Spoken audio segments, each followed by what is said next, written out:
So learned how to do this on Twitter, but I can't share it. Couldn't find it anywhere else, so here it is. I like it.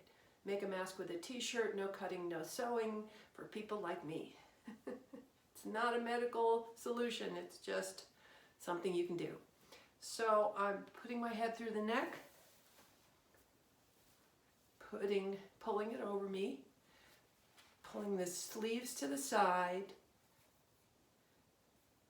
pulling the bottom of the t-shirt up and around my face, pulling the rest of the bottom of the t-shirt and twisting it.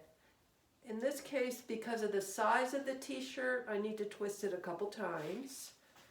And then pull what remains down over my head, which is kind of cool. Your hair, minimally protected. And then I'm taking the sleeves and I'm pulling them behind my neck and tightening them. And I have extra fabric here I can pull up around my face if I want. One way to do it.